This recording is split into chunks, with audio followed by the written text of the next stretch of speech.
انسانوں سے نبیوں کے بعد اونچے مقام والا صدیق اکبر،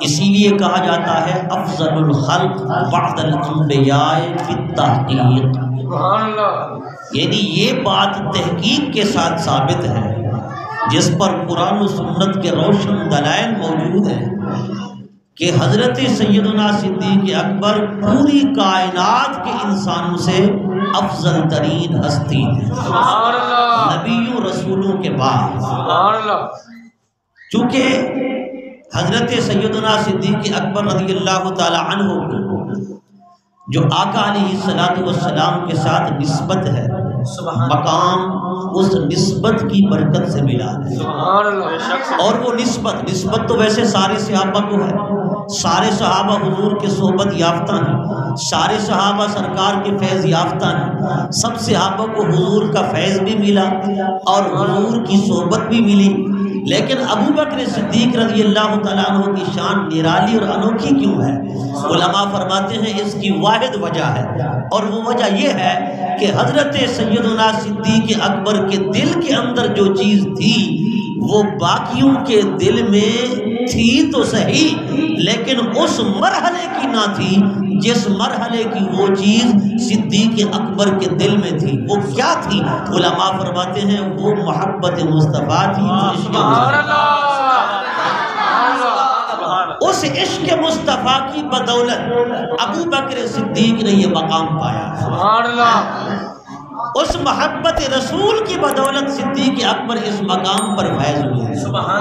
حضرات گرامی، صدیق اکبر کے عشق اور محبت کا عالم تو یہ کہ اسی محبت اور اسی عشق کی بنیاد پر آپ کو یہ مقام ملا کہ آپ افضل الخلق بعد الانبیاء ٹھہرے، اور اسی عشق اور محبت کی بدولت آپ کو یہ مقام ملا کہ آپ صدیقین کے بھی سردار ٹھہرے، صدیقین کے اندر بھی آپ کا بڑا اونچا مقام، اور لقب صدیق بھی اسی وجہ سے عطا ہوا کہ جو کوئی بھی آقا علیہ السلام کی بارگاہ میں آیا اور حضور نے فرمایا کہ میں اللہ کا برحق اور سچا رسول ہوں، میں اللہ کا سچا نبی ہوں، پیغمبر ہوں، اللہ نے مجھے کتاب بھی دی ہے، اللہ نے مجھے رسالت بھی دی ہے، آقا علیہ السلام جب یہ دعویٰ فرماتے تو آگے والا دلیل پوچھتا کہ آپ اللہ کے رسول ہیں تو کوئی دلیل تو دے۔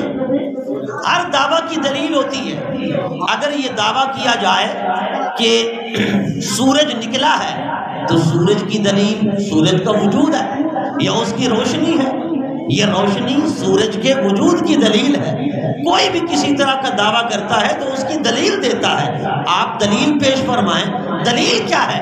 آقا علیہ السلام کسی کو کیا معجزہ دکھا دیتے، کسی کو کیا معجزہ دکھا دیتے، کسی کو کیا شان دکھا دیتے، کسی کو کیا کرشمہ دکھا دیتے، لیکن جب صدیق اکبر آئے تو حضرت صدیق اکبر رضی اللہ تعالی عنہ نے حضور کی نبوت اور رسالت کی کوئی دلیل نہیں مانگی، بن دلیل مانگے ابو بکر نے حضور کی تصدیق کر دی۔ سبحان اللہ، سبحان اللہ۔ جب بن دلیل کے حضور کی تصدیق کی تو سرکار کائنات نے فرمایا ابو بکر تم تو صدیق ہو۔ اللہ نے اسی صدق کو قرآن پاک میں بیان فرمایا، والذی جاء بالصدق وصدق بہ اولئک ھم المتقون، صدق لانے والے، سچائی لانے والے، سچے دین کا پیغام لانے والے مصطفیٰ ہیں، اور اس کی تصدیق کرنے والے ابو بکر صدیق۔ سبحان اللہ، نعرہ تکبیر، نعرہ رسالت، نعرہ خلافت، نعرہ حیدری، نعرہ صدیق، زندہ باد۔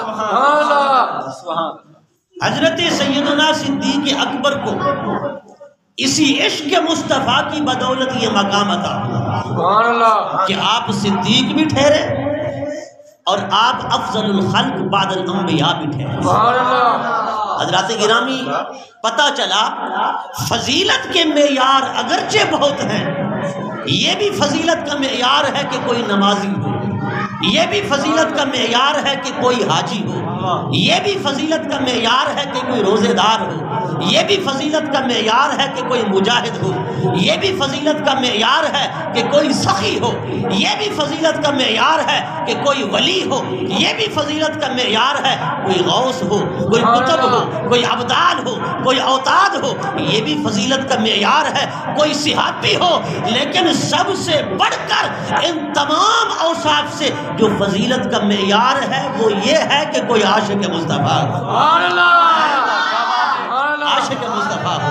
اور اسی عاشق مصطفیٰ ہونے کی وجہ سے ابو بکر صدیق کا یہ مقام ہے۔ حضرات گرامی، ایک مرتبہ حضرت جبرائیل آئے حضور کی بارگاہ میں، آقا علیہ السلام نے فرمایا جبرائیل، آج حضور خوش موڈ میں تھے، جبرائیل بھی زیارت کے لیے آیا تھا۔ حضور نے فرمایا جبرائیل آج میرے صحابہ کی شان تو بیان کرو۔ سبحان اللہ۔ اور حضرت جبرائیل کو حضور نے فرمایا کہ اے جبرائیل میرے تمام صحابہ کی نہیں، صرف عمر کی شان بیان کرو۔ سبحان اللہ۔ کس کی شان بیان کرو؟ عمر کی شان بیان کرو۔ حضور فرما رہے ابو بکر، کس کو؟ جبرائیل امین کو، کہ حضرت سیدنا عمر کی شان بیان کرو۔ حضرت سیدنا جبرائیل امین کہتے ہیں یا رسول اللہ آپ کے عمر کی شان بیان کرنے کے لیے مجھے عمر نوح علیہ السلام چاہیے،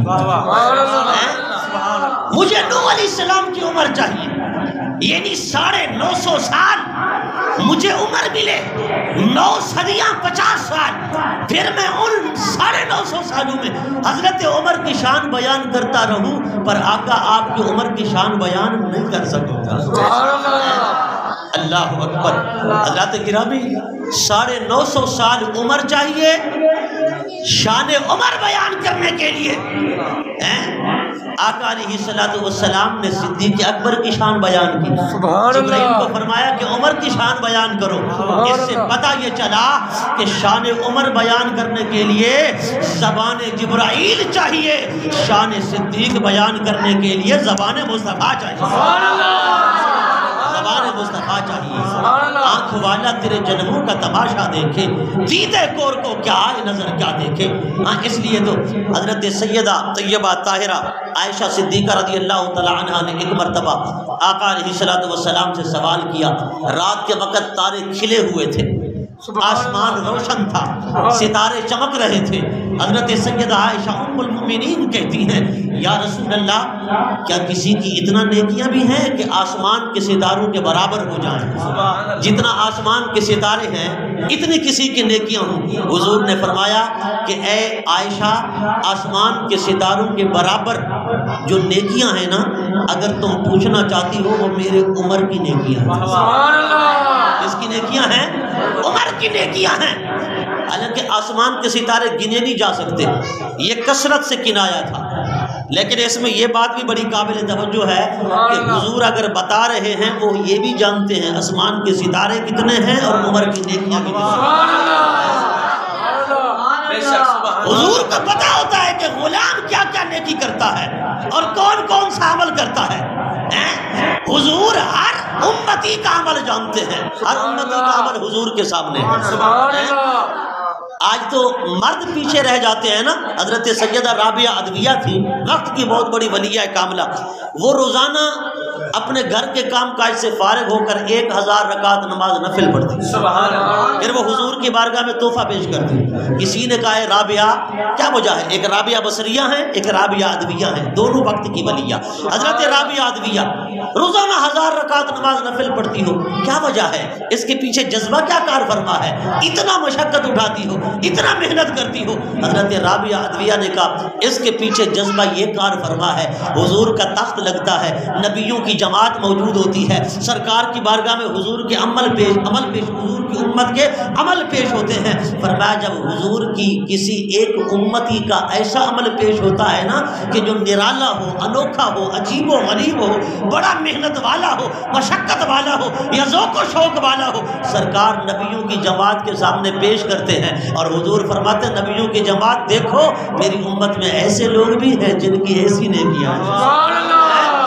میری امت میں ایسے لوگ بھی ہیں جن کی ایسی نیکیاں ہیں، بس میں اس لیے یہ عمل کرتی ہوں لیسر رسول اللہ صلی اللہ علیہ وسلم، کوئی جذبہ نہیں، میں یہ نہیں چاہتی اس کے بدلے جنت مل جائے، میں یہ نہیں چاہتی اس کے بدلے مجھے فلاں انعام مل جائے، فلاں نعمت مل جائے، میں چاہتی یہ ہوں 1000 رکعت نماز نفل کا تحفہ رسول اللہ کی بارگاہ میں پیش کر کے، تاکہ میرے آقا مجھ پر خوش ہو جائیں۔ سبحان اللہ، نعرہ تکبیر، نعرہ رسالت، نعرہ خلافت، نعرہ حیدری، شان مصطفیٰ، سرکار کی آمد۔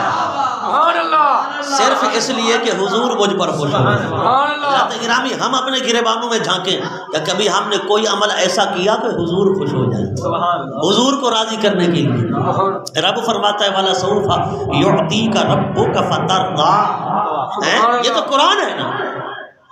کچھ لوگ اس پر بھی اعتراض کرتے ہیں کہ ہر وقت حضور کی بات، ہر وقت حضور کی خوشنودی، ہر وقت سرکار کی رضا، رب کی رضا کی بات نہیں کرتے، رب کی خوشنودی کی بات نہیں کرتے، حضور حضور لگا رکھا ہے، نبی تو بندہ ہے، ہر وقت حضور کی خوشنودی کی بات نہ کیا کرو، رب کی خوشنودی کی بات کیا کرو۔ لیکن میں ان بدبختوں سے کہتا ہوں کہ یہ قرآن کی آیت نہیں ہے، اس کا انکار کر دو گے وَلَسَوْفَ يُعْطِيكَ رَبُّكَ فَتَرْضَىٰ، ہم حضور کی خوشنودی کی بات اس لیے کرتے ہیں کہ رب بھی فرماتا ہے مولا ساری کائنات میری خوشنودی چاہتی ہے، میں خدا تیری چاہتا ہوں، میں خدا تیری خوشنودی چاہتا ہوں، اے فترضیٰ، بس تو راضی ہو جا، بس تو راضی ہو جا۔ پتا چلا ساری کائنات جس کی رضا چاہتی ہے اسے خدا کہتے ہیں، خدا جس کی رضا چاہتا ہے اسے مصطفیٰ کہتے ہیں۔ اس لیے میرے امام اعلیٰ حضرت عظیم البرکت الشاہ امام احمد رضا خان فاضل بریلوی رضی اللہ تعالیٰ عنہ نے کیا خوب فرمایا، خدا کی رضا چاہتے ہیں تو عالم، خدا چاہتا ہے رضائے محمد، خدا چاہتا ہے رضائے محمد۔ حضرات گرامی، پھر اما عائشہ نے عرض کیا یا رسول اللہ، حضرت عمر کی نیکیاں آسمان کے ستاروں کے برابر ہیں، تو پھر میرے بابا تو عمر سے بھی افضل ہیں، میرے بابا ابو بکر تو عمر سے بھی افضل ہیں، ان کی نیکیاں کیسی ہوں گی اور کتنا ہوں گی؟ حضور نے فرمایا اے عائشہ، تیرے بابا ابو بکر کی ایک نیکی اور عمر کی ساری نیکیاں، اور عمر کی ساری نیکیاں۔ عرض کی یا رسول اللہ کون سی؟ حضور نے فرمایا وہ ہجرت والی رات کی نیکی، ہجرت والی رات کی نیکی۔ حضرت عمر ساری زندگی ترلے مارتے رہے کہ اے ابو بکر، زندگی بھر کی نیکیاں لے لو، یہ ایک نیکی ہجرت کی رات والی تو مجھے دے دو۔ حضرت عمر جیسا بندہ بھی رش کرتا ہے صدیق اکبر کی اس نیکی پر۔ خدا کی قسم، ابو بکر صدیق کہتے ہیں سرکار نے ایک مرتبہ استعارہ کی حالت میں فرمایا تھا، یعنی بصورت کنایا، سرکار نے فرمایا مکہ میں بیٹھے تھے، بڑی پریشانیاں، ظلم و ستم، مکہ والوں کے مظالم، مصائب، آلام، شدائد، ہاں جی، کبھی کسی صحابی کا جسم چیر دیتے ہیں، کبھی کسی کو جلتی بھٹی میں ڈال دیتے ہیں، کبھی کسی کے پیٹ پر پتھر رکھ دیتے ہیں، کبھی نبی پاک سجدہ کریں تو اوپر آ کے اوجھڑیاں ڈال دیتے ہیں، کبھی طائف کے میدان میں حضور پر پتھر برسائے جاتے ہیں، طرح طرح کی تکلیفیں۔ حضور بیٹھے ہوئے تھے اور فرما رہے تھے ایک دن آئے گا ایک اللہ کا بندہ، اس کو حکم ہوگا کہ ہجرت کرو، وہ اللہ کا بندہ ہجرت کرے گا، اس کے ساتھ ایک اور اللہ کا بندہ بھی جائے گا۔ حضور یہ استعارہ میں فرما رہے ہیں۔ ابو بکر صدیق کہتے ہیں میں بھانپ گیا، یہ رازدار نبوت تھے نا، فرماتے ہیں میں سمجھ گیا حضور کہتے کیا ہے۔ حضور فرما رہے ایک دن آئے گا ہمیں ہجرت کا حکم ہوگا، اللہ کا بندہ ہجرت کرے گا، اس سے مراد حضور ہیں، اس اللہ کے بندے کے ساتھ ایک اور اللہ کا بندہ بھی ہوگا۔ ابو بکر کہتے ہیں نہ صحیح تو وہ میں ہی ہوں گا، وہ میں ہی ہوں گا۔ حضرت ابو بکر کہتے ہیں اسی دن سے لے کر ہجرت والی رات تک فرماتے ہیں میں ہر رات انتظار کرتا تھا، ہر رات انتظار کرتا تھا۔ حضرات گرامی، میر عبد الواحد بلگرامی رحمۃ اللہ علیہ، آج تو بدبخت لوگ ہیں نا، کہتے ہیں حضور اگر نور ہیں تو نور تو نظر نہیں آتا، پھر سرکار تو سب کو نظر آئے، حضور کو تو سب دیکھتے رہے۔ ہاں جی حضور کو تو سب دیکھتے رہے، اگر حضور نور تھے تو پھر نظر نہ آتے نا صحابہ کو، نور تو نظر نہیں آتا، لیکن ہم کہتے ہیں نور نظر بھی آتا ہے، نظر نہیں بھی آتا۔ اگر نگاہ ابو جہل کی ہو نور نظر نہیں آتا، اگر نگاہ ابو بکر کی ہو نور نظر آتا، نگاہ صدیق اکبر کی ہو نور نظر آ جاتا ہے۔ پھر آج اگر بات کی جائے نا، کہتے ہیں ہم کہتے ہیں نا یقیناً یا رسول اللہ آپ ہر عاشق کے گھر تشریف لاتے ہیں، میرے گھر میں بھی ہو جائے چراغاں یا رسول اللہ۔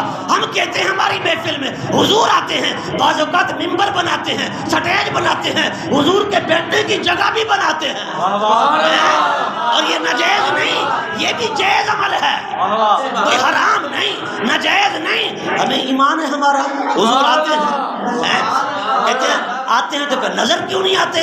نظر نہ آئے، پتہ چلا نہیں آتے، وہ تو مر گئے معاذ اللہ۔ میں نے کہا بدبختو اگر تمہیں نظر نہیں آتے تمہاری آنکھ کا قصور ہے، تمہاری آنکھ کا قصور ہے، ورنہ جانا حضرت مہر علی شاہ سے پوچھ، اے مہر علی بتاؤ آپ نے جو کہا اس صورت نو میں جان آکھاں کہ جانے جہان آکھاں، اے مہر علی بتاؤ کس صورت میں، صورت کس کی دیکھی، زندہ کی یا مردہ کی؟ اور اعلیٰ حضرت نے فرمایا تو زندہ ہے واللہ، تو زندہ ہے واللہ، میرے چشم عالم سے چھپ جانے والے۔ اور حضرت امام اعظم ابو حنیفہ حضور کے روضے پر گئے، کہتے ہیں السلام علیک یا سید المرسلین، ہزار لوگ موجود ہیں، گنبد خضرا سے جواب آیا وعلیک السلام یا امام المسلمین، وعلیک السلام یا امام المسلمین۔ ہمارا تو ایمان ہے نا حضور حیات ہے، ہمارا تو ایمان ہے نا حضور زندہ ہے، دیکھنے والی نظر ہونی چاہیے۔ میر عبد الواحد بلگرامی لکھتے ہیں کہ ہجرت والی رات جب سرکار گھر سے باہر تشریف لائے نا، 40 کافر کھڑے تھے حضور کے گھر کے باہر محاصرہ کر کے، گھیراؤ کر کے۔ رب نے فرمایا، عرض کی مولا، آقا علیہ السلام نے عرض کی مولا باہر تو محاصرہ ہے، گھیراؤ ہے، مجھے پکڑ لیں گے، گرفتار کر لیں گے۔ رب نے فرمایا محبوب تو باہر جب جائے نا سورہ یاسین پڑھ لینا اور نیچے سے کنکر یا مٹی اٹھا کر اس پر پھونک مار کے ان کی طرف پھینک دینا، یہ تجھے دیکھ ہی نہیں پائے۔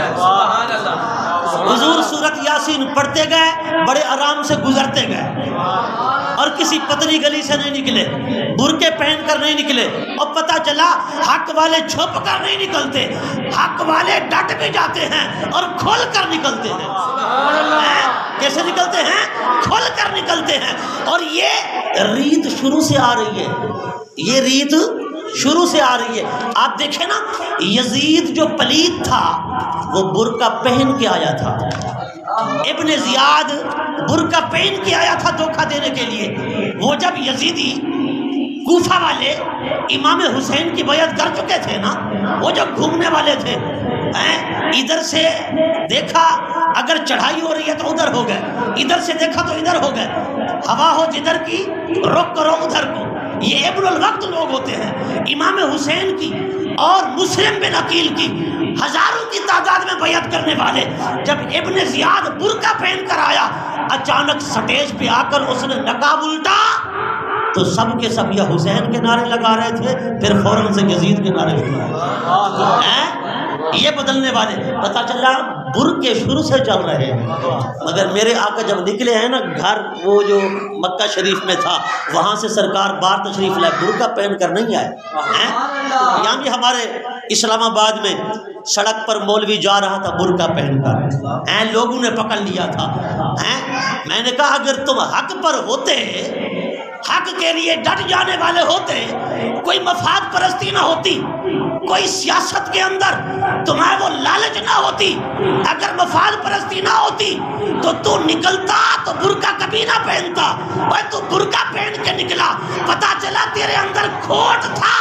پر میں نے کہا وہ بھی تھے جو رسول اللہ کے در کے فقیر تھے، رسول اللہ کی گلی کے مانگتے تھے۔ جب وہ آئے نا، دیکھو نا بابا رضوی بھی آیا تھا، وہ اسلام آباد کی سڑکوں میں برقعے پہن کے نہیں آیا،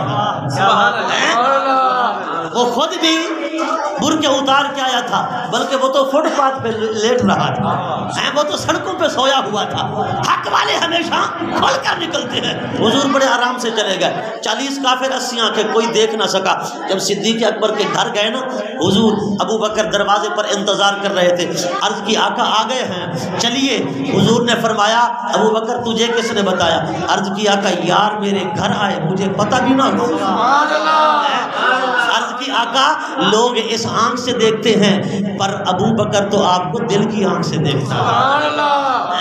حضرات گرامی، عشق مصطفیٰ کا بہت بڑا مقام ہے، عشق مصطفیٰ کی بہت بڑی برکتیں ہیں۔ جس دل کے اندر عشق مصطفیٰ آ جاتا ہے نا، آپ دیکھیں غازی ممتاز حسین قادری، عشق مصطفیٰ تھا نا، عشق مصطفیٰ نے کہاں پہنچا دیا تھا؟ بڑے بڑے ولی، غوث، کتب، ابدال، محدث، مفسر، مصنف، مؤلف، محقق، مدقق، علم کے سمندر، ولایت کے سمندر اور تہجد گزار لوگ غازی ممتاز کے جنازے میں جانے کی سعادت سمجھ رہے ہیں۔ مگر غازی ممتاز کا کیا عمل تھا؟ اس کا صرف ایک عمل تھا، عشق مصطفیٰ میں ڈوب کر اس نے حضور کی عزت پہ پہرا دیا۔ غازی علم الدین کا کیا عمل تھا کہ قائد اعظم مقدمہ لڑ رہا ہے، علامہ اقبال جیسا وہ فلسفی، میں کہتا ہوں بے شک وہ وہاں پڑھتے رہے، پر علامہ اقبال جب واپس آئے نا، وہ ان کے ہو کر نہیں آئے، وہ حضور کے ہو کر آئے۔ آج بھی جاتے ہیں نا، کوئی انگلینڈ پڑھنے جاتا ہے، کوئی امریکہ پڑھنے جاتا ہے، کوئی لندن پڑھنے جاتا ہے، کوئی غیر ملک کی یونیورسٹی میں پڑھنے جاتا ہے، لیکن آج میں کہہ رہا ہوں کہ اگر کوئی پیر کا بیٹا بھی جائے نا، جب واپس آتا ہے تو ظاہر بھی انگریز والا، باطن بھی انگریز والا، کوئی غیرت نہیں ہے ٹکے کی۔ میں نے کہا مغربی لوگ، یورپ کے ممالک کے لوگ ہماری یونیورسٹیوں سے پڑھ کر گئے، اندلس جہاں مسلمانوں کی حکومت 800 سال رہی، اسلام کا جھنڈا مغرب کی دھرتی پر لہراتا رہا، اشبیلیہ، وہ قرطبہ، اس کی یونیورسٹیاں بہت بڑے انگریزوں کو پڑھانے والی، جب وہ واپس اپنے ملکوں میں گئے نا، وفادار بن کر گئے، پڑھے اسلامی علوم لیکن خدمت کی عیسائیت کی، خدمت کی عیسائیت کی۔ آج ہمارے لوگ وہاں جاتے ہیں، کوئی MBBS، کوئی انجینئر بن کے آتا ہے، لیکن وہاں سے جب آتے ہیں نا، یہاں آ کر وہ اسلام کا راگ نہیں الاپتے، یہاں آ کر وہ عیسائیت کا راگ الاپتے ہیں۔ میں نے کہا شرم سے ڈوب مرو، پیروں کے بیٹے ہو، امیروں کے بیٹے ہو، جاگیرداروں کی اولادیں ہو، جہاں بھی جا کر پڑھتے ہو مرو پڑھو، لیکن دین مصطفیٰ سے غداری تو نہ کرو۔ انگریز غیر مسلم مسلمانوں سے پڑھ کر گئے، انہوں نے اپنے دین کی خدمت کی اور تب وہاں سے پڑھ کر آئے، غدار بن کے آئے ہو، راگ الاپتے ہو غیروں کے، اپنے دین سے، اپنے نبی سے غداری کرتے ہو۔ ایسا ہے کہ نہیں ہے؟ ہمارے ملک کے اندر کتنے ہیں پیروں کے پڑھے ہوئے؟ آکسفورڈ یونیورسٹی سے پڑھ کر آئے پیروں کے بیٹے، بڑے بڑے جاگیرداروں کے بیٹے، کوئی ہارورڈ یونیورسٹی سے پڑھ کے آیا، کوئی آکسفورڈ سے پڑھ کے آیا، کوئی لندن سے، کوئی انگلینڈ سے، کوئی امریکہ سے، کوئی کہاں سے، لیکن یہاں جب آتے ہیں اسلام نام کی کوئی چیز نہیں، ظاہر کے بھی غلط، باطن کے بھی غلط، اللہ ماشاءاللہ سب کی بات نہیں کر رہا، لیکن میں نے کہا قلندر لاہوری پڑھا وہاں تھا بے شک، فلسفہ کے اندر PhD وہاں کی تھی، لیکن جب واپس آیا تھا نا، وہ عاشق رسول بن کے آیا، وہ وہاں بیٹھ کر آنسو بہاتا تھا، روتا تھا۔ قائد اعظم محمد علی جناح فرماتے ہیں جب میں گیا نا وہاں، تو میں نے دیکھا کہ ایک ادارہ تھا عیسائیوں کا کالج، اس کے باہر ایک فہرست لگی تھی، کہتے ہیں قانون، چونکہ پڑھنا چاہتا تھا میں، سب سے پہلا نام قانون دان جو دنیا کے تھے نا، بڑے بڑے قانون دان، ان میں سب سے پہلا نام جس ہستی کا تھا وہ میرے نبی پاک کی ذات تھی، سبحان اللہ، حضور کا نام سب سے پہلے لکھا ہوا تھا۔ دنیا کے بڑے قانون دانوں کی فہرست میں سب سے پہلا نام حضور کا تھا۔ فرماتے ہیں صرف اسی وجہ سے میں نے اس کالج میں داخلہ نہیں کیا۔ قائد اعظم صاحب فرماتے ہیں، ڈاکٹر علامہ اقبال کہتے ہیں ایک مرتبہ لاہور کے اندر عیسائی کالج تھا، فرماتے ہیں میں وہاں گیا، وہاں جو پرنسپل تھا نا اس سے میری یاری تھی، دوستی تھی، وہ کہنے لگا ڈاکٹر علامہ اقبال صاحب یہ بتاؤ تمہارے نبی پر یہ جو قرآن اترا ہے اس کے لفظ بھی اترے ہیں یا صرف مفہوم اترا ہے اور لفظ تمہارے نبی کے ہیں؟ ڈاکٹر علامہ اقبال نے کہا نہیں، لفظ ہمارے نبی کے نہیں، مفہوم نہیں اترا، مطلب نہیں اترا، معنی نہیں اترا، بلکہ قرآن کے الفاظ ہمارے نبی پر اترے ہیں، الفاظ اترے ہیں۔ اس نے کہا آپ پی ایچ ڈی ڈاکٹر ہیں، فلسفی ہیں، تم بھی ایسی بات کرتے ہو؟ لفظ رب کی طرف سے آئے، یہ کیسے ہو سکتا ہے؟ ڈاکٹر علامہ اقبال نے جو جواب دیا، اور میں نے کہا اقبالیات پڑھانے والوں، اقبال کی ایک بات تو سیکھ لو، یونیورسٹیوں میں اقبال پر پی ایچ ڈی ہوتی ہے، لیکن پی ایچ ڈی کرنے والے کے دل میں عشق مصطفیٰ کی رچی بھی نہیں ہوتی، بے غیرت ہوتا ہے۔ بولو ذرا اونچا، ایسا ہے کہ نہیں ہے؟ میں نے کہا اقبالیات کر کے آئے، کم از کم حضور کی ناموس اور عزت کا محافظ تو بن کر آئے۔ پی ایچ ڈی کرے، ڈاکٹر علامہ اقبال کی زندگی پر عشق مصطفیٰ ٹکا نہ ہو۔ ڈاکٹر علامہ اقبال نے کیا کہا اس عیسائی کالج کے پرنسپل کو؟ ڈاکٹر علامہ اقبال نے کہا پرنسپل صاحب مجھے بتائیں، میں تو حضور کا امتی ہوں، حضور کا غلام ہوں، جب میں شعر لکھتا ہوں نا، شعر کی عبارت مجھ پر اترتی ہے، عبارت میرے اوپر شعر کی عبارت اتر سکتی ہے، مصطفیٰ پر قرآن کی عبارت نہیں اتر سکتی۔ عاشق ہو تو ایسا۔ یہ ڈاکٹر علامہ اقبال کا جواب تھا، کہتا میں شعر و شاعری کرتا ہوں، جب میں اشعار لکھتا ہوں مجھ پر پورا شعر اترتا ہے اور شعر کی عبارت اتر